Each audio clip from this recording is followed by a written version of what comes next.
Welcome to Fright Fix. My name's Suk. My name's Celia.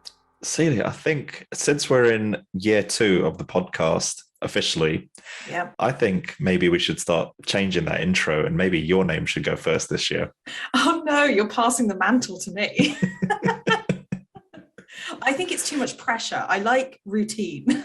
Oh, really? Okay. I like the rhythm of it. It feels like Suk and Celia goes better than Celia and Suk. You know when you have like siblings and you always say one name after the other and it's weird if you do it the other way around. It's like saying mum and dad and then suddenly saying dad and mum. Exactly. It sounds weird. That's weird. So I feel like that's what we've got to now. It's Suk and Celia. It's not Celia and Suk. Damn. Okay, well, let's put it out to the listeners. What do you think it should be?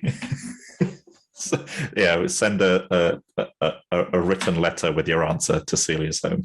Yes, it has to be in calligraphy and it has to have a wax seal on it. And that's the only way I'll read it. And signed with a kiss. Yes, and perfume. Anyway, so this week we're going to be reviewing the 2019 horror Escape Room, directed by Adam Robitel. Find your Fright Fix anywhere you listen to podcasts and follow us on social media at Fright Fix Podcast. So before we continue, I'm going to give our normal spoiler warning. If you haven't already watched the film, please go and do so before listening. In the UK, it's available on Netflix right now. So let's try to recall the story. And for anyone that hasn't listened, as Celia mentioned, this is going to be full of spoilers. So, I just watched this movie a couple of hours ago. And so what happens? So there's a bunch of people, there's about 6 strangers that all receive an invitation to join an escape room. And the invitation they're sent is like a little puzzle box. Yeah. And then once they solve this puzzle box, what looks like a little receipt comes out of it saying, hey guys, well done for solving the puzzle. You can now join our escape room. Go to whatever.com and confirm your RSVP. Yeah. And they all meet up in this evil looking building. Yeah, it's like a big concrete building and you're like, if that's not sketchy, I don't know what is. So they're all sitting there in the waiting room and they're all, saying hey to each other and teasing each other or whatever, essentially introducing themselves to each other, and you kind of get an idea of each character. So there's like 6 of them, right? So you've got one kid who's the little Asian kid who's the stereotypical gamer who enjoys playing games and solving puzzles, and he treats the entire escape room thing as a video game. Yeah, and he's like an expert on escape rooms, isn't he? He's done like 60 before and he knows all the tricks. Yeah. Then you've got the dude who's like the stockbroker guy who is just, he's constantly ripping into he considers himself like this kind of alpha male type, and he's constantly calling everyone else a virgin. Yeah. And just ripping into other people. And he's like a stockbroker guy. And let me go back a step. Everyone who joins the escape room is told if they complete the escape room, they get 10 grand. Yeah. So that's the incentive to drive everyone to the escape room. Yeah. So you got the stockbroker guy, you got the video game guy, and then you've got the little girl. Yeah, Zoe. Yeah. Who's trying to get out of her shell, isn't she? She's like really shy, and her professor's like, you need to do something that scares you. Get out of your box. So she's like, and then she gets this escape room. It's like, great, perfect. Yes, that's it. Yeah. So she's not a little girl, she's a young lady. Sorry. Yeah. She's a child. She's there by herself. Then you've got the badass military chick who's got the scars all over her neck and back. Yeah. You've got who else have you got? You've got Mike, the uncle. Yes, and you've got the stoner dude.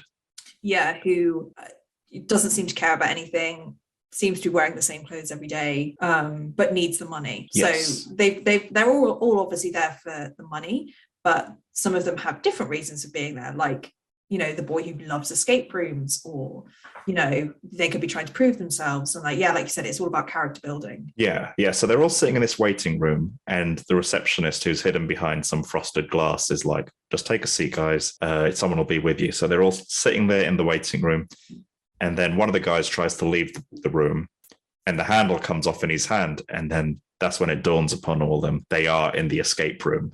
Yeah. Ooh. And anyway, won't go into detail with all the little puzzles, but essentially they got to solve little puzzles in this room, and they need to find essentially a lock, a key to unlock the room. So, it doesn't necessarily have to be a physical key, but a metaphorical key, whether it's some code or whatever. But so one of them finds a code to type sorry, I'm like tripping over myself here. But so this particular door has like one of them kind of like rotational things that are on safes. A safe. Yeah. Yeah, so one of them rotates it to one of the numbers, but what it ends up doing is turns the entire room into a giant oven, essentially. Yeah, so it keeps getting, every time they make a mistake, it gets hotter and hotter and hotter. So like they're starting to panic, and they're all kind of going, oh my God, is this real? Like they don't know if it's real, but it kind of is, because it's getting hot. Like, yes, they start to panic, and then you realize that the army woman has suffered burns, and so this is very traumatic for her. Yeah. But they do manage to do it. Like they work together, and they manage to open the door, and they each have to escape out of this little tunnel. Yeah. And it's very stressful, because they all have to be like pressing on these certain buttons, and like, that's the only way that they can get out. But they manage to all get out using their own ingenuity, basically. Yeah, I feel like this first room, and this happens to be the first of many, and so this first room shows how each one of our characters deals with stress and how they react. Some, are like in total denial about what's happening. Some are just panicking. Then you have others that are like very driven and task focused, and very good under pressure and whatnot. So they all manage to, by the skin of their teeth, escape from this room, and then they end up in another escape room, which is the total opposite situation. So rather than being in a giant oven, they're in what looks like some kind of frosty winterland. Yeah, and the temperature keeps dropping and dropping and dropping. And they find one coat between 6 of them, and so it all starts kind of getting a little bit frosty, if you and the tension increases. And then the Asian kid, well, he's not even a kid, he's just like a young guy, ends up falling through the ice that's in the escape room floor, and they didn't think it was real until then. And then he actually falls into the ice, and he gets stuck underneath, and they're all like trying to get him out, and he dies. Spoiler. So then they're like, oh my God, this is real, like we're gonna die. And they almost get hypothermia, like trying to figure out, basically there's this like key that they find that's covered in ice, and they realize the only way that they can get the key out is if they use their own body heat, so they all have to like wrap themselves around this ice. And they're very close to like dying, basically. Like Mike faints, and but they manage to get the key out, and they can get out of that one. But as the temperature is dropping, it starts bringing the worst out of them, so they start becoming very short with each other, impatient, start giving each other the cold shoulder, and sorry, I'll stop there. But so eventually they do melt the ice down with their body heat, and they do get the key, and they manage to escape this room, but unfortunately 6 becomes 5. Because the little Asian kid has drowned. So the next one was that the upside down room? The next one was the upside down room, So they're in this kind of what looks like a bar or something. Yeah, it's like a pool, like a classic American bar with like a pool table. And dive bar, Yeah, a dive bar, but it's massive, right? And it's upside down. Yes. So as soon as they get into the room, everything's upside down. And one of them makes a reference that it feels like, so the ground starts shaking, and one of them says that it feels like we're going up, and like as if they're in some kind of giant elevator or something. And one of the others is like, wait, we were in a tall building, so it's about 20 floors, right? And so as they're in this dive bar, upside down dive bar, so essentially the ground is the ceiling tiles. But what happens is this kind of telephone or something falls from the ceiling, or what would be the floor, and it makes the sound of like an old dial-up modem. And then every time it starts doing that kind of some of the floor panels begin falling away, and then they realize that they are like in a giant elevator shaft, and they could plummet to their death at any point. So they have to get off of the floor, which is the ceiling, as fast as possible, and they realize that the door to get to the next room is on the ceiling. So they have to climb up. They have to figure out a way to get to the top, find the key, and get through. But obviously the floor panels are falling away, so they're kind of like clambering up the walls, and like they figure out that the to get out they have to find this 8-ball which is in a safe, so they're trying to figure out what the numbers are for the safe, and they find one of those sliding puzzles on the wall, and it gets very stressful, and then they figure out that whatever the numbers were on the puzzle, it's backwards because everything's upside down. So the army lady is the one that's putting the numbers into the safe. She gets the 8-ball out, and I can't quite remember what happened. Oh, she has to get across from one side of the ceiling to the other because the floors have pretty much all gone now. So there's no way she could jump down, run across, jump up the other side and get to the door.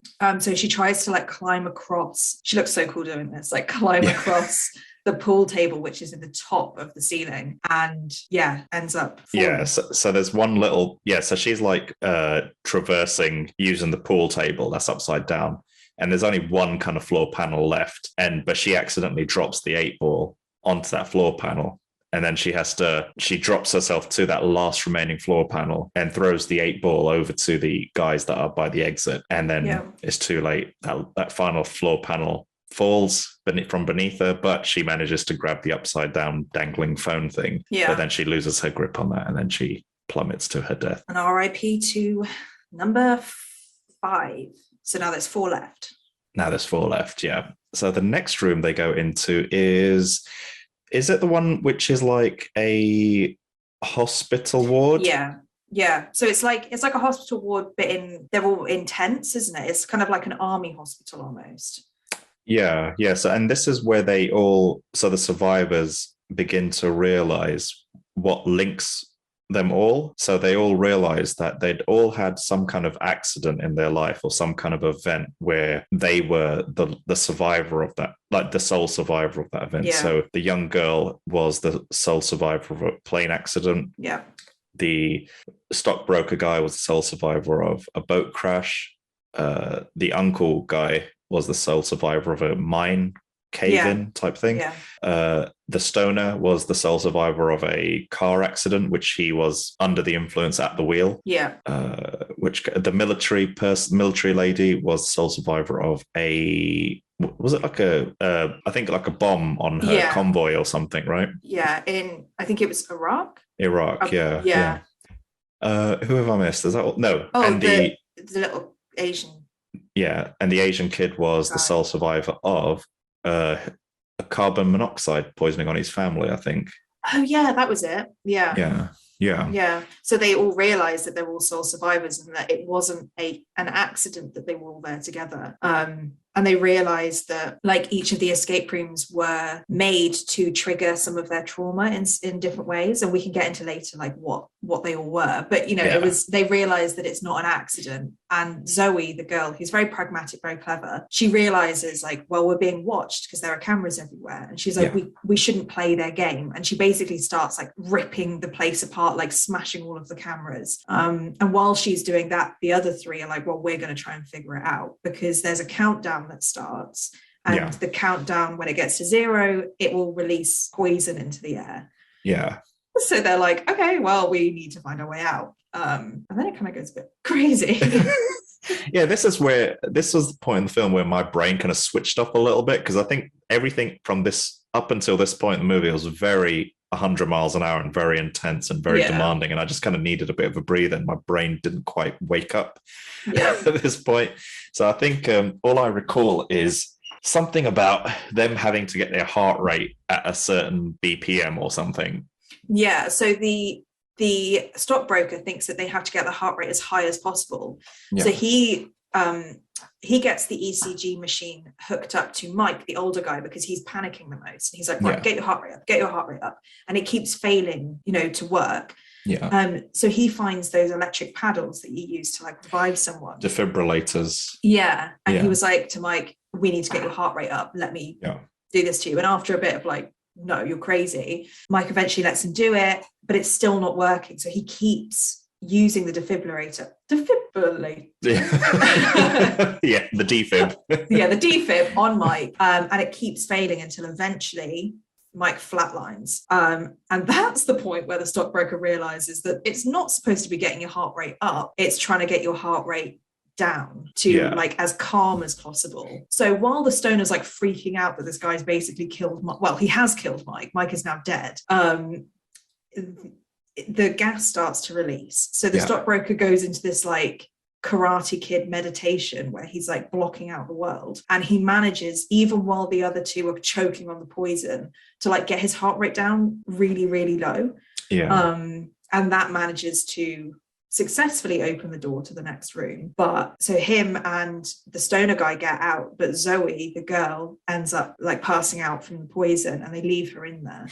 Because she decides, because she kind of decides not to go with them though, doesn't she? She like, opts not to go, because she was like, we can't play their game, we need to like beat it. And then she realizes, oh my god, I'm actually going to die if I don't go. But she doesn't get there in time. No. So then that's Uncle Mike and Zoe didn't make it out of that room, and it's just the stoner kid and stockbroker guy, and probably like my two least favorite characters out of all six that managed to make it through to the next escape room.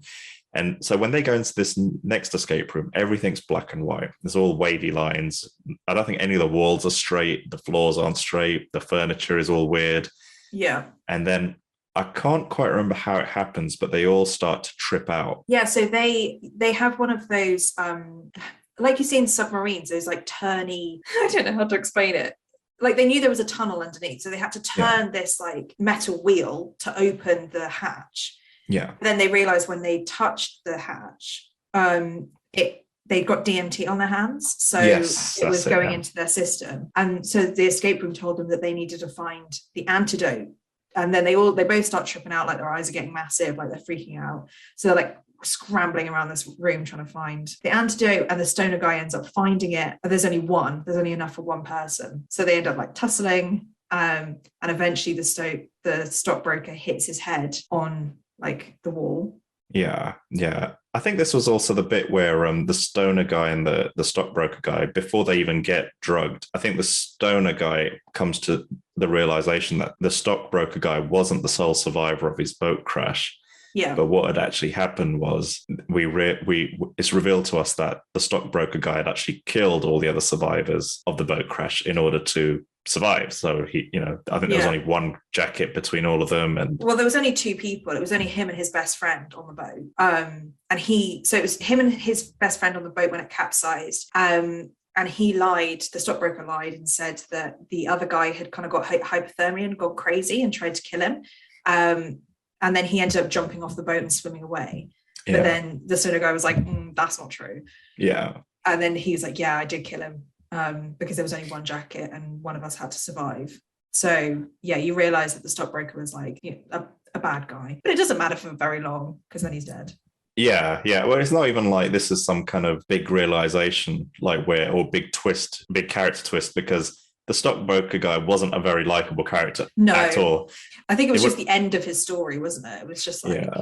It would have been interesting if he was built up until that point as a really likable, heroic kind of guy, and then there's this twist where he's actually a killer. That would have been really cool, because it could have been like he might have been a bit brash, but he was dependable and like everybody relied on him. He might have like used the story of him being in this crash being like, I was able to survive it, we'll be able to survive together. And then you realize that missed opportunity.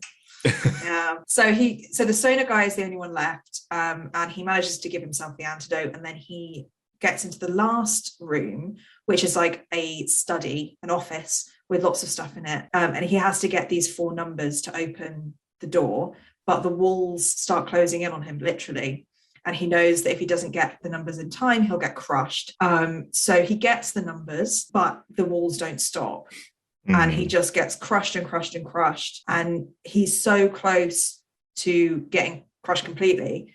But he manages to use a shield that was on the wall to like put against the fireplace, so that when the fireplace went against the other wall, he was kind of trapped in the middle. And so he was able to survive, right? But I don't know how he got out of that in the end. So I think... So this scene, this whole escape room in this with the stoner guy, was actually the opening scene of the movie.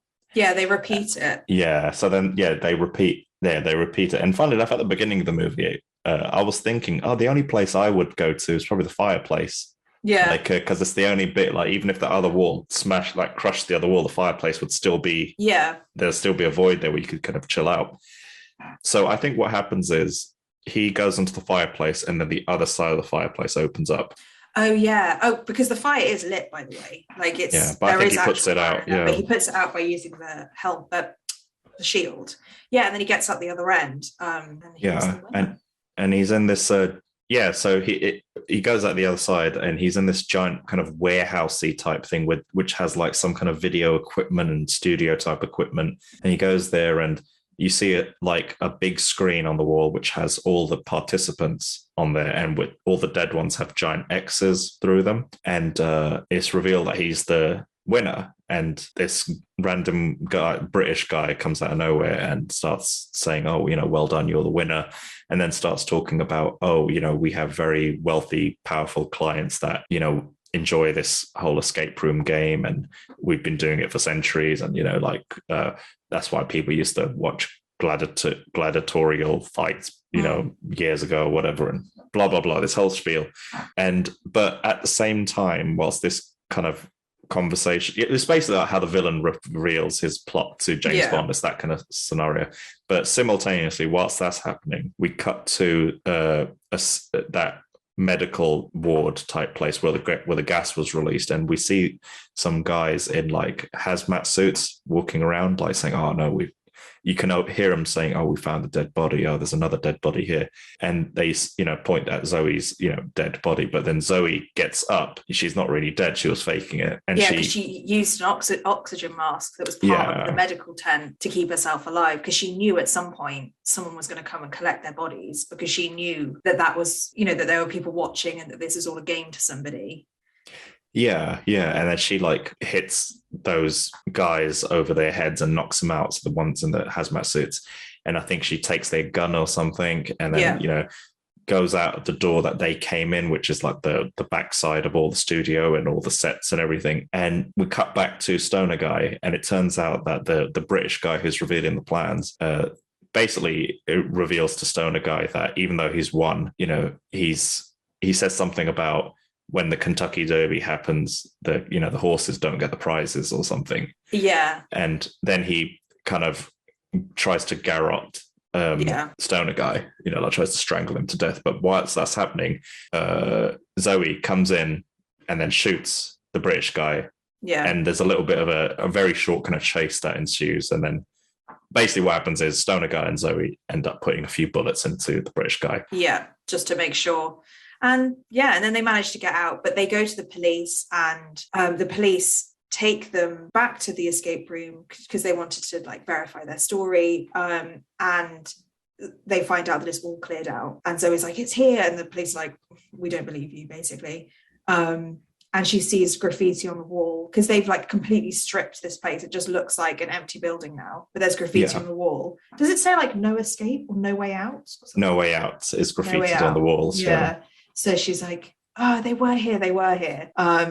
So it cuts to 6 months later, I think. Yeah, in Chicago, yeah. Yeah, so Zoe and Stoner Guy are now like friends. They're meeting up to see how each other are doing, and they're both doing really well. But then Zoe reveals that she's kind of figured out where the people who control the escape room are.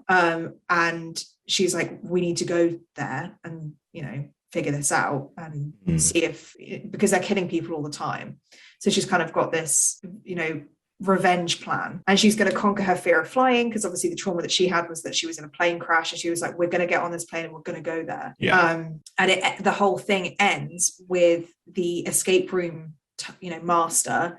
You don't see his face, but he's basically planning to, is it hijack the plane that they're on and use that as the next escape room or something? Yeah. So the plane so we see this kind of scene of the plane escape room, but it turns out to be a simulation. So I think the pilots are knocked out somehow, and then the cockpit door is locked, and then the cabin crew have to solve the escape room puzzle. But by the time they get to the cockpit and open it, it's too late. It's going to a mountain or something. So this turns out to be a simulation, and then you hear the game master or whatever say something like, there's a whole crew of people there simulating this escape room. and the games master says something like, "Oh, what's the probability of this, survival?" And the crew are like, "Oh, it's only a 4% survival rate." Yeah. And then the games master says, "Good. Well, it wouldn't be fun if there wasn't even a chance that they could survive this or whatever." And then he says something like, "Oh, luckily we've intercepted Zoe's flight, so we're gonna, that they're gonna do this to Zoe's flight." And then I think that's where the movie kind of ends. Yeah. So it's obviously setting itself up for a sequel. Yeah. So yeah. So that's like the first time we've tried something a little bit different with one of these episodes, where we've kind of gone through the story rather than it being just a few lines. So yeah, if you've not watched the movie, well, you basically have now.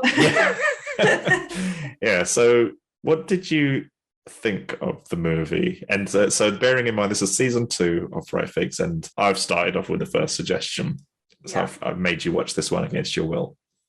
Well, yeah, it's not against my will, because actually, I mean, I didn't have very high hopes, I have to admit, only because, I mean, Escape Room kind of says what you think it's going to be. There's no surprises there that it's going to be an escape room and people get killed off. Yeah. But honestly, it was so much better than I imagined. For a film that is about an escape room and it's kind of clear what's going to happen, I think personally it was done really, really well. I think the characters were really interesting and they built them up. I think they were funny. I think the script was good, and the production value was so amazing. Like, the escape rooms were done so well that it did keep my attention, and the tension in this, like the suspense, is really, really high as well. Like, I was sweating at one point. I was like, get out of there, like, figure it out.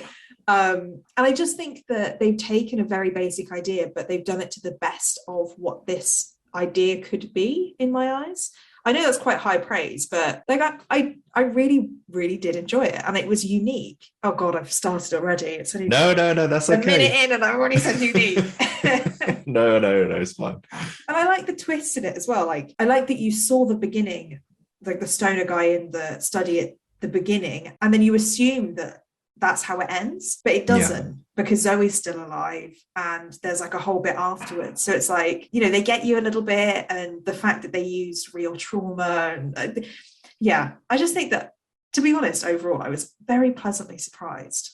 What about you? I'm with you on this. I fully expected this to be just a low budget, crappy kind of whatever movie, but when I loaded the movie up and I saw the Sony logo and the Columbia logo, I was like, wait a minute. I mean, there's clearly some money here. Yeah. And then all the sets and everything, as you'd mentioned, everything was put together really well. And none of it felt cheesy CGI crap. Like, it all felt like very, what's the word? Everything felt very tactile and like real. And the characters, I mean, at the beginning I thought the acting was just a bit, oh gosh, what am I coming into, some kind of made for TV level of acting. But very quickly after that first escape room, seeing how everyone kind of interacted, and you got a real flavor of each one of the characters, and they all felt like individuals. They didn't kind of blur into one or anything. I mean, don't get me wrong, it wasn't like Oscar-winning acting, but it was enough for me to get invested in each character. And some of the script was a bit weird, but overall, in broad strokes, I was pleasantly surprised as well. It exceeded the very little expectations I had. Yeah, I do think that this is one of those films where the acting might not be great, the script might not be perfect, but the character building was actually quite good. So it was fine that there were, if the acting didn't come up to par, at least they were interesting characters, like you say. Like, you've got 6 opportunities to tell different stories, and they did that in this. You've obviously got kind of like your main characters, like the stoner guy and Zoe, but it didn't mean that the other ones were periphery characters. Like, they were definitely part and parcel to the whole experience. Which is really cool. I mean, because I didn't recognize any of the actors, I had no idea who was going to make it to the last escape room. I mean, it was totally not who I expected. But, that's a good point, actually, because you don't know anybody. It's not like they've paid a lot of money to an actor and you're like, well, obviously they're going to get to the end. No, it's not like they had Will Smith or something where you're going to go, obviously he's going to survive this movie. So. Yeah, but I feel like it also, they didn't just die one after the other either. There was like no death in the first one, then there was one death in the second, one death in the third, and then two deaths in that one. So it's like, it doesn't get boring either, because it's, it's not just, okay, we're going into another room and one person's going to die. And because they all had different relationships with each other, like when the woman died, the veteran died, that was really sad because she was such a nice character. And like she had done so much to like make sure that they were okay. Obviously, when the guy who loved gaming died, like it was more of a shock because nobody had died before. But then as it goes on, you're like expecting people to die throughout. But you do feel for them because you learn a little bit about each one of them. It's just, I think it's really cool. I thought the flashbacks were pretty good. Like there was a part of me that was thinking, I'm glad the flashbacks were brief and fleeting and not these kind of full drawn out stories. Like, I don't know if you ever watched Lost back in the day. No. But yeah, anyway, like it was like, you got survivors of a plane crash, but then you'd have their flashbacks, which were sometimes as long as half the episode length. And it's like, I'm kind of glad with this, it was just, you got enough information in their flashbacks in like the 30 seconds that each flashback was. Sorry. Yeah, I had that as a note as well. There was one bit where Zoe was in her dorm room before they went to the escape room, and she looks in the mirror, and then suddenly there's like within the mirror, she's in the toilet of a plane. Yeah. And it was a few seconds, but instantly, like exactly what's happening. Yeah. She's got PTSD from a plane crash. You know. And I thought that was, I liked that because you don't need anything else. You got it. And they do that with the woman with the burns on her back. Like, that she's a veteran because somebody says, thank you for your service before she walks in very ominously.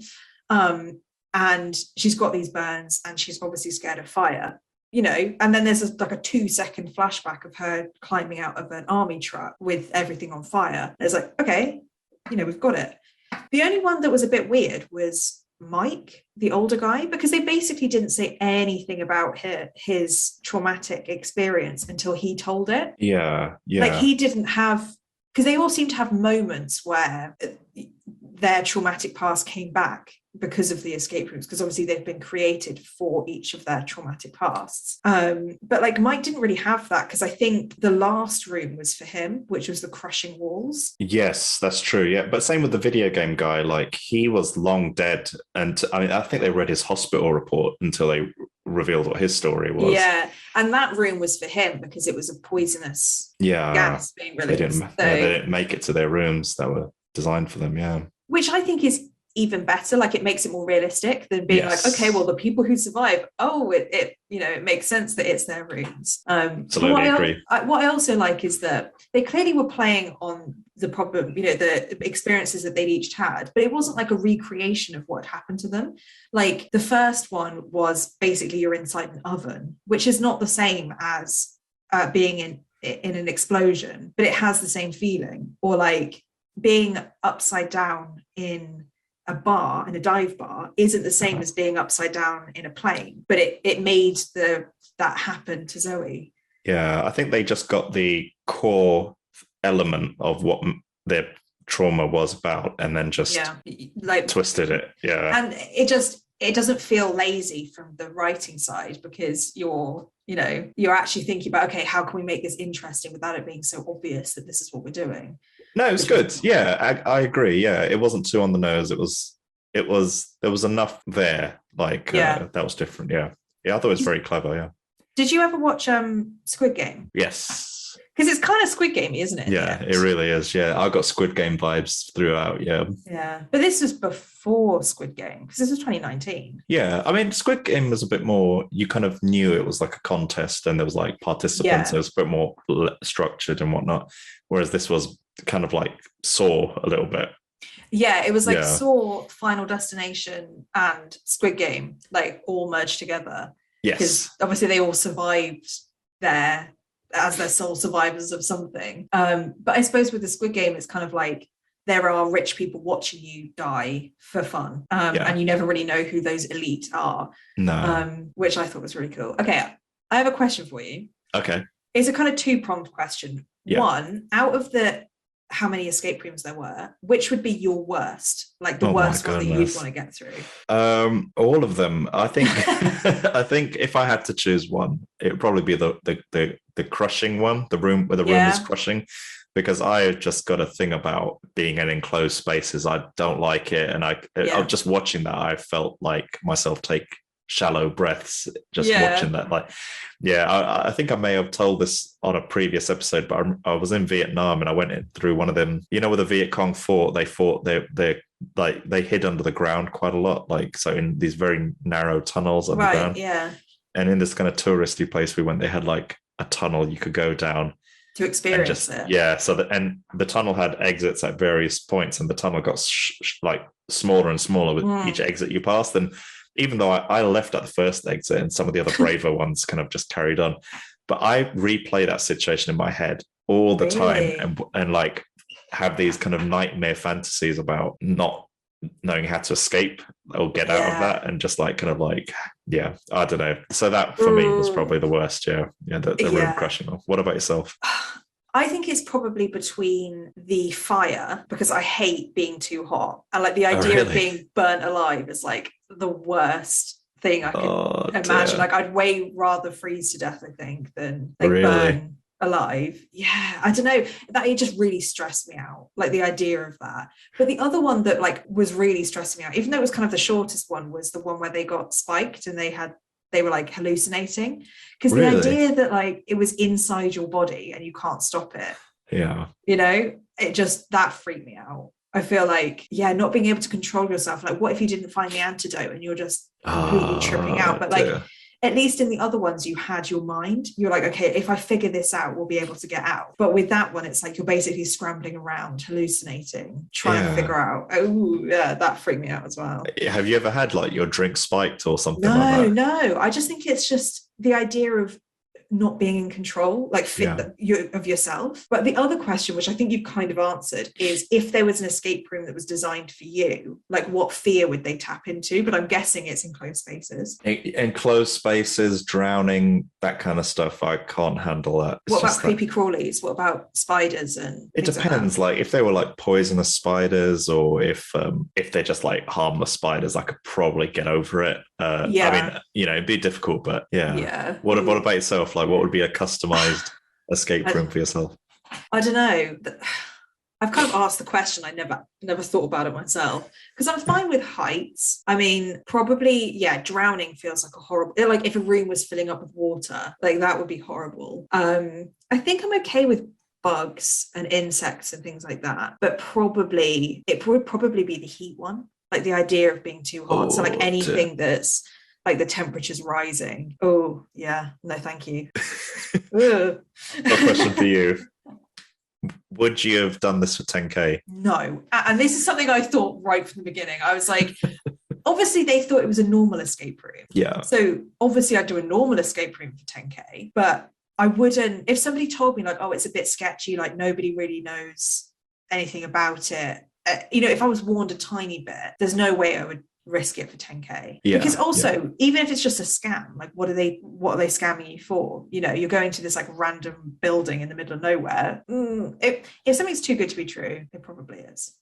I didn't understand why the stockbroker went to this for 10K, because he struck me as someone who made millions or something. I feel like part of it was that he always gets these gifts from like rich clients, and he wanted to make him happy as well, the person who supposedly gave him the gift, where if you find out at the end that each of them were given the box by someone they thought it was given to them by someone they trusted, but it ended up not coming from them at all. It just came from this organization. But I think he thought that he wanted to do it so that he could go back to the client and be like, oh, thank you so much for the gift, like I used it, and I had a good time, because he was like, you've always got to keep up relationships with your clients or something like that. That makes it much clearer, actually. Who did you want to win? Like, who would you have wanted to win if they could actually just get out? Oh man, this is a difficult one. I mean, I suppose I kind of wanted all of them to win, but I think my favorite characters were, I really liked the gamer dude, actually. He was so cute. He was so funny. Like, he said a few things. Yeah. I can't remember. he was like, I'm playing world's funnest game with the world's meanest people. Because this is before they realized that it was like properly real. They were still having a good time. Yeah. I didn't really... So nice. It's like the thing with movies like this is when you've got a bunch of strangers that are in a situation like this, there's normally some point in the movie where you realize that they've all done something wrong. Yeah. And kind of a part of you, like they all deserve to be there. But this generally, the person who's purest of heart will have some kind of redemption arc where they apologize in some way or another. Yeah. But like none of the characters, they were like the stockbroker and the stoner dude. I didn't really like either of them. I mean, I didn't feel they like weren't they deserved the likable characters, I suppose. No, but little Zoe, the student, and the gamer dude, they just seemed like really innocent people. Like they just didn't deserve to be there at all. I didn't feel. Yeah, that's a really good point. I mean, what would you say was the saddest death then out of all of them? I felt that the gamer dude's death was the saddest because he just seemed like this kind of wide-eyed kid, really innocent, and just wanted to be there for some fun and mental stimulation. Yeah, it was definitely that one, because he never got to the point where he realized that it was a bad game. Like he thought, oh, this is just so realistic and it's so cool, and I've done so many of these before that, like, so it was like innocent. And then I knew it was building up to his death, because like clearly someone was going to fall through the ice, and then he had to walk over it, and then there was like that moment. It happens quite a lot in films where like a bad thing's about to happen, there's like a moment of stillness, and then you're like, oh no, something bad's about to happen. And then he falls through but I feel like that is such a horrible way to go, like being trapped under ice, and then we're like trying to find him. So not only is it you drowning, you're in a enclosed space, and it's like when you're in water, there's a chance, if you're a strong swimmer, you can kind of bob over the water and get a bit of air, but there's just like this glass wall over the water, glass ceiling over the water, and there's nothing you can do about it. On top of that, you're freezing as well. So because the shock, I was reading once, how to get out of that kind of situation. Not that it's ever going to happen to me, hopefully. But they said that the disorientation that you feel because you're in so much shock with the cold, you can never find the hole again that you fell through. Because obviously there's always going to be a hole that you fell through. But like as soon as you get into that water, you just like start swimming and then you're lost. Oh, it's a one-way ticket, that kind of death, yeah. Oh, God. People always say that drowning is the, most, like the best way to go, but I'm not sure I believe that, because that sounds terrifying. What kind of psychopath would say drowning is the best way to go?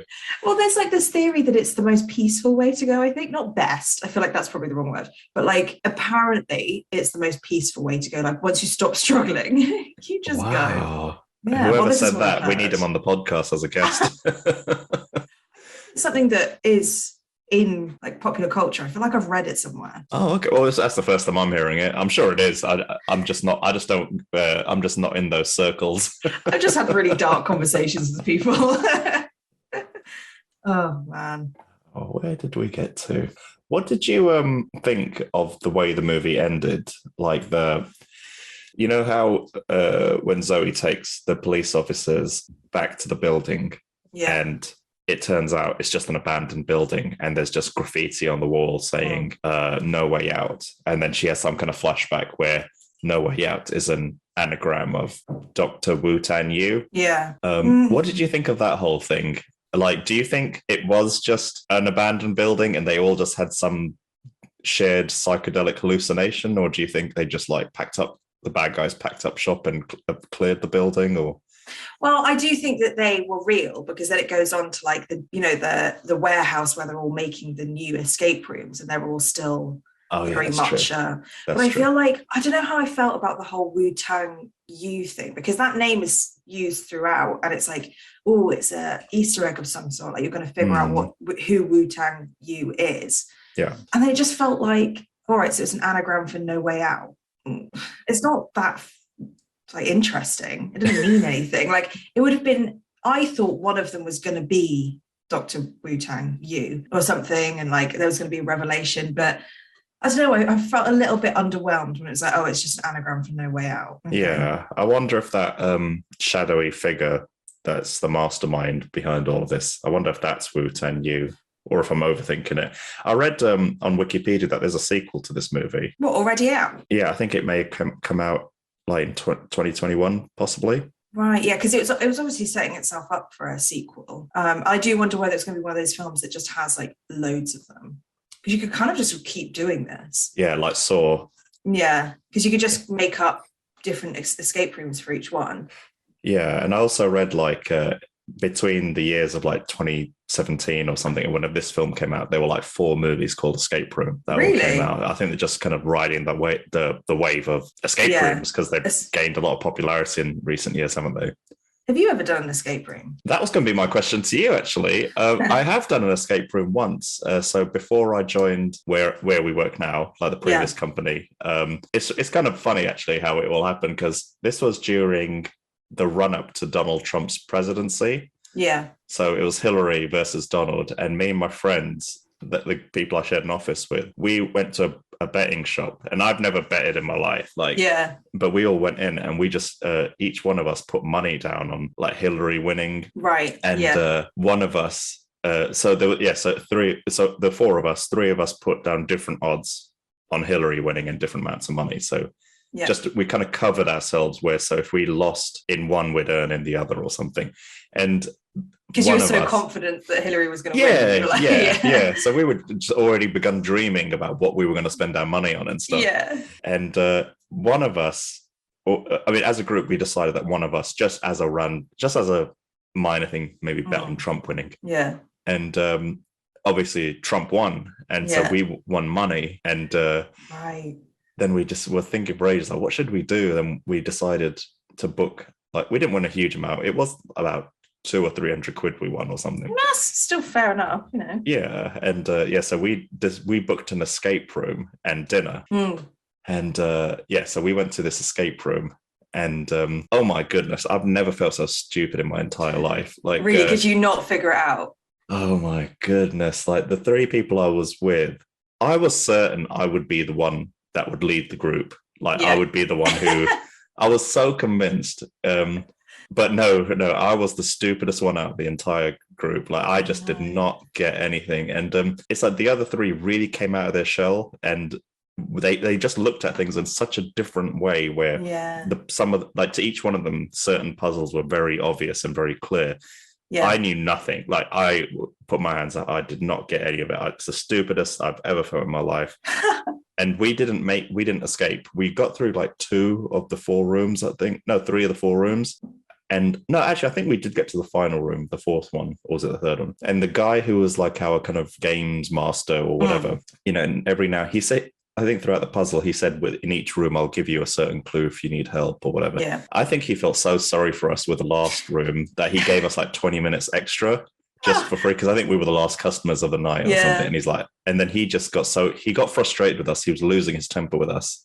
Oh my God, and, that's so funny. Yeah, then at the end, he was just like, I had a group of children here and they got out of here faster than you. I felt like it was like my dad telling me off or something. Yeah. It was that kind of, I felt like a 10-year-old all over again. It was really kind of traumatic. That's so intense. Oh man. Yeah. But then I did another one. I think it was through work. It was like a Zoom escape room type thing. Oh yeah. Which was quite fun. We won that one. But yeah, what about yourself? Have you ever done an escape room? Sorry about that long story, but have you done an escape room? That's hilarious. I feel like that's the opposite of what you want an escape room to be. You want to just like, you figure out that you're so good at something. You're like, yes, I cracked it.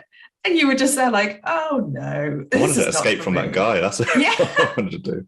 I think that's his fault, not yours. I'm going to give it, because there must have been people who struggle with it as well. Maybe you had just ridiculous ideas of what could work. Like, he's like, don't break that. Don't try that. None of these things. I don't know. I was just so traumatized. I never went to another one again. Fair enough. I mean, I've never been to one, but I do want to, but I'm the same as you. Like, I've got a lot of confidence that I'll be really good, but I think I'd overthink everything. So I would go for the most, the hardest thing first, and people are like, well, why don't we check in the coat pockets of the, it's like, that kind of makes sense. And I know I'd get really frustrated because I want to prove that I'm the best, and then get very competitive. Yeah, but you are right. It's kind of like you do need different people to be in the room, and I suppose going back to the film, they all bring to the table. Well, most of them bring to the table different things. So like Zoe is very intelligent and very pragmatic. the like gamer dude, he loved escape rooms, so he understood them. And then you've got like the army lady who was very strong, so she could actually do the climbing stuff.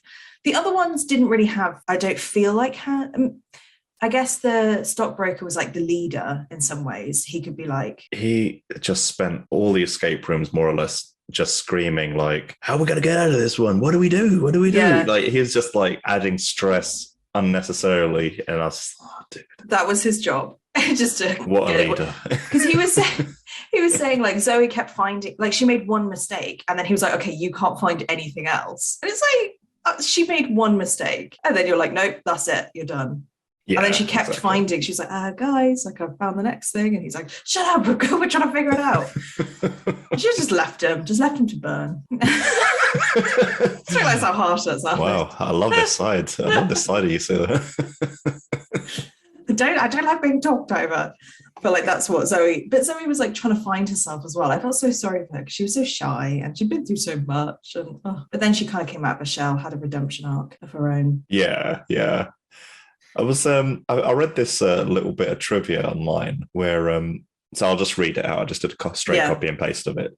So it said, after the death of 5 Polish teenagers killed by a fire in a real-life tragedy which occurred with an escape room in Poland, the release date of this film was pushed back a few months in a number of countries out of respect for the girls who died.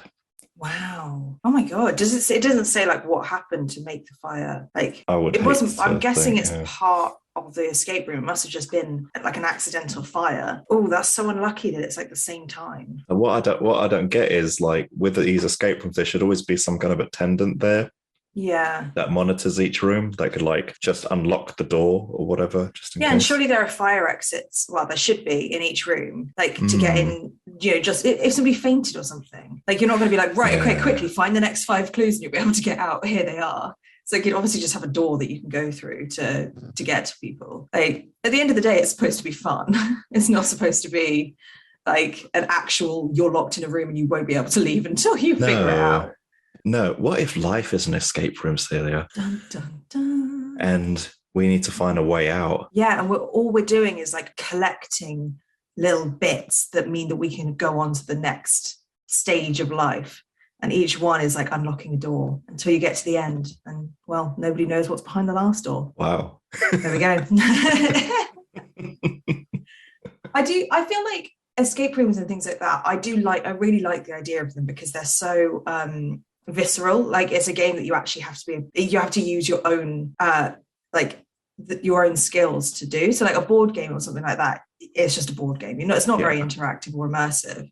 But in escape rooms, you really have to use your skills and try and work together. And I think that would have been, I did like at the beginning of the film that they did start to work together quite quickly. And they're like, okay, right, we found this, now we have to do that, now we have to do that. And I was like, it's quite a good like little story about camaraderie and teamwork with strangers. But obviously it takes a turn after that, but you know the bit where they all put the glasses on the coasters and then it opens that photo frame, the photo frame slides up and reveals a duct behind it.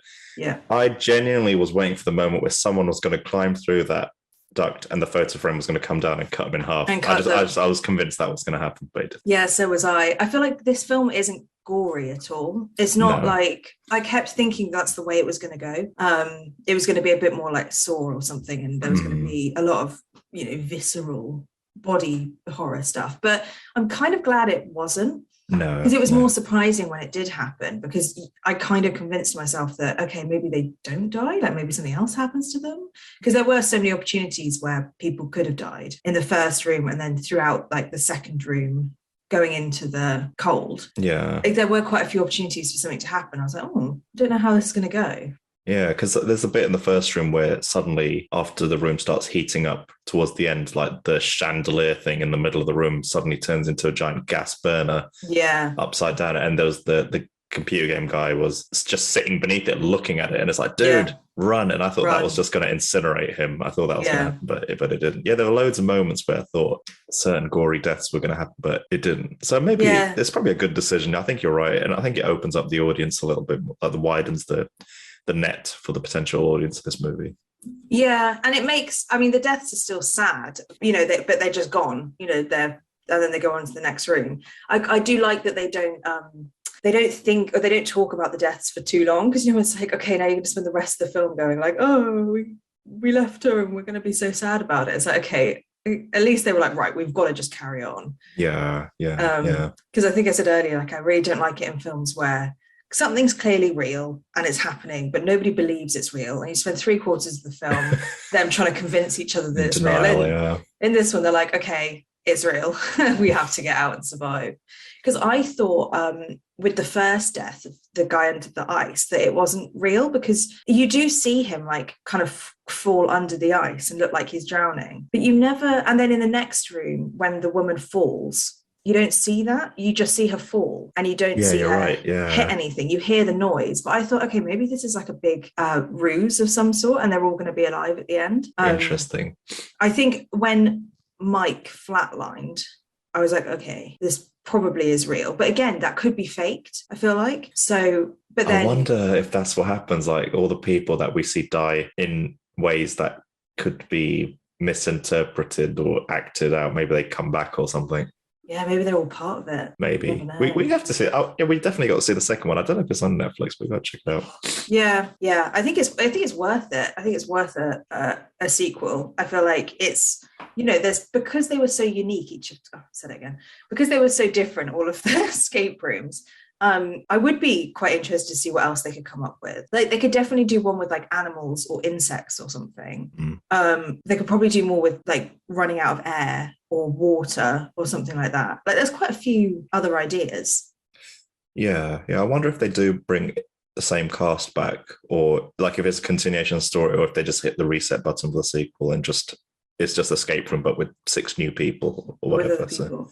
Well, something would have to be different, because we already know like the big twist at the end that there are these people watching and we already know that now. So it has to have something else, but I had this other bit of trivia that I copy and pasted from the internet. Yeah. So the name of the escape room company is Minos. Yeah. Minos was a Greek mythological figure, the first king of Crete, son of Zeus and Europa, who had a labyrinth built to put the Minotaur in. Every 9 years, he would send in 7 boys and 7 girls into the Minotaur's labyrinth to act as the monster's food. And you could think of like escape rooms like a labyrinth, because you have to figure your way out of them. That's good. I like that. I think that's a cool one. Yeah, little references here and there. But I don't have any more points to cover. Did you have anything else? No, I think we could do our Fright Fix rating. Oh, okay. Do you want to go first or shall I? You can go first. Okay, let's try to think about, you know what? I should have had some kind of season 2 and should have had some kind of like scoring matrix on how I score these movies. But okay, all right, let's think about this. Acting was good. I thought the story had a lot of potential to be bad, but it wasn't. Yeah. I think it was pretty good. And I think the whole thing was wrapped up in a fairly nice bow. I wasn't a fan of the ending. I thought the ending was a bit lame. I think that's where they dropped the ball, because everything up until that bit it's a bit of a roller coaster ride going at 100 miles an hour. And do I care that it wasn't so graphic in terms of the violence? I don't think it takes away from the movie. Most importantly, do I think it was a good horror movie? I thought it was scary, but not in terms of like how The Conjuring is scary, but just the concept and the ideas behind the deaths and the situations that the characters are put in. I thought that was quite scary, and if I was to transplant myself into those situations, I would be terrified. Exactly. And I don't know if this movie will stick with me for a long time as a like on a scene to scene basis, but I think the concept of the movie is burnt into my memory now. So overall, I think I'm going to give this one a 7 out of 10. Yeah. What about yourself? I kind of completely agree with you. I think that this film, for what it is really good. So it's never going to be groundbreaking, because they're kind of limiting themselves to what the idea of the story is. But like you said, for that story, it's probably the best that they could have done in most senses. Like, I don't have many things that I would change about it, but that doesn't make it like a great film. We've gone through quite a few amazing films that have so much going on. I think this limits itself by the kind of film that it is. And I think you're right. It's like, it's not jump scary. There's obviously nothing supernatural in it, but it's just that suspense. And it's a terror of imagining yourself in those situations, or you connect with the characters, so you don't want them to die. And then they ultimately do. And you know they're going to in some capacity, because you see the ending at the beginning. You're like, okay, well, there's only one of them left. Like, things have to be happening to all of them. And I didn't expect to have so much connection with the characters. Yeah. I didn't think, you've usually got one main character and then all the side characters. And in this, it felt like you had a lot of characters that were integral to the story, which I really appreciated. And to be honest, it is a bit of fun. Like, it's just quite fun to watch. It's visually very interesting. And the budget for this must have been massive, because that, like you said earlier, it didn't look CGI'd. A lot of it looked like they were in those rooms and things were moving. And it just makes it even more real. So I commend them for doing that. But with all of that said, it can never be a brilliant film in my head. So to be honest, I think I might have to agree with you. I think 7 out of 10 as well. I don't want to agree with you, because I want to have a different, but sometimes you just got to, because that's what it feels like. It feels like a 7 out of 10. It's a great film for what it is, but it's not, I can't give it an 8 or a 9 or a 10. I feel like that's too high. So our Fright Fix rating for Escape Room is 7 out of 10. Nice. We hope you enjoyed this week's Fright Fix. Join us next week as we explore a new horror film. If you have any suggestions of movies you want us to cover, contact us on Instagram or Twitter, or you can email us at podcast@frightfix.com. See you next time.